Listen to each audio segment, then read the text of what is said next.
नमस्ते। आप सभी का स्वागत है। आज मैं आपको बताऊंगी कि स्त्री क्या है, स्त्री का क्या जीवन है, स्त्री का क्या महत्व है। सबसे पहले जब वो जन्म लेती है तो किसी घर में खुशी मनाई जाती है और किसी घर में दुख की लड़की हो गई। अब जब वो जन्म लेती है तो फिर वो धीरे धीरे जब बड़ी होती है तो वो भेदभाव भी देखती है कि उसके भाई को ज़्यादा अच्छा और उसे नहीं, क्योंकि वो लड़की है, वो पराए घर का धन है, वो पराए घर पे चली जाएंगी। लेकिन सब जगह नहीं होता ऐसा, लेकिन कहीं कहीं फिर जब वो जैसे बड़ी होती है उसकी शादी कर दी जाती है। जॉब करके क्या करेंगी, करना तो चूल्हा चौका ही है ना, ये सोचा जाता है। जब उसकी शादी हो जाती है तब उसे शुरू शुरू में ऐसा लगता है कि बहुत मेरा ड्रीम लाइफ मिल गई, लेकिन जैसे ही थोड़े थोड़े दिन निकलते जाते हैं उसे समझ में आता है कि ये ड्रीम लाइफ तो है ही नहीं।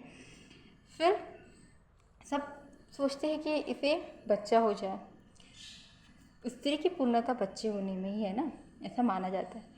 लेकिन एक बात क्या सोची है आपने, जिस स्त्री को बच्चा नहीं होता उस स्त्री को ये समाज जीने नहीं देता बांझ कह के, और जिस स्त्री को बच्चे हो जाते हैं उसके बच्चे की पूरी रिस्पॉन्सिबिलिटी, उन्हें संभालना, सोना, खिलाना पे सब कुछ उसके ऊपर है। हक सबका है बच्चे पे, लेकिन उसका काम करने के लिए सिर्फ वो उसकी माँ है। वो माँ है तो वो तो सब कुछ करेंगी ही और करती भी है अपने बच्चे के लिए। लेकिन क्या ये पिता का फर्ज नहीं कि वो पिता बना है सिर्फ पैसे कमा के देने से? मैं मानती हूँ कि हाँ, घर चलाते हैं पिता, परंतु ये भी समझना चाहिए कि बच्चे को संभालना एक बहुत बड़ी जिम्मेदारी है।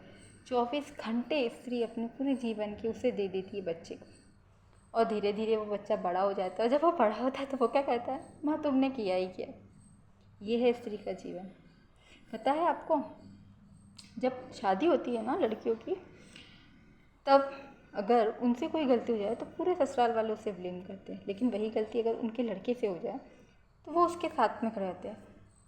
लड़कियों की इंडिपेंडेंस की, लड़कियों को इंडिपेंडेंट बनाना चाहिए, फाइनेंशियली इंडिपेंडेंट बनाना चाहिए। लड़कियों के लिए क्यों इतने मुद्दे उठाए जाते हैं, क्यों लड़कों के लिए नहीं उठाए जाते? क्योंकि लड़के उनके घर पे होते। अगर लड़कियां भी उनके घर पे ही रहे, उनके मायके में क्या, उनके मम्मी पापा के पास, तो शायद उनके लिए भी इतने कदम नहीं उठाने पड़े।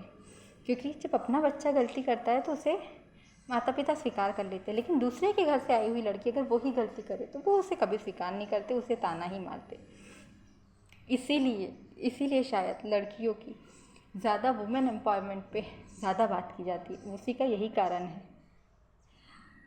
मुझे ऐसा लगता है कि स्त्री जिसे आप पहले बेटी बनती है, फिर आपकी पत्नी बनती है, आपकी बहन है, हर रिश्ते को बखूबी निभाती है, तो उसे वो मान दीजिए, सम्मान दीजिए जिसकी वो हकदार है, और साथ में उसका साथ दीजिए। क्योंकि जब वो आपसे विवाह करके आई है तो आपकी जीवन संगनी बनी है और आप उसके जीवन साथी है, तो आपका ये काम है कि उसका जीवन पर साथ दीजिए। और हर स्त्री से मेरा एक ही कहना है कि तुम हारो मत, खुद को अबला मत समझो, ये समझो कि तुम हमेशा सफल हो, खुद के लिए हमेशा खड़े रहो। Thank you.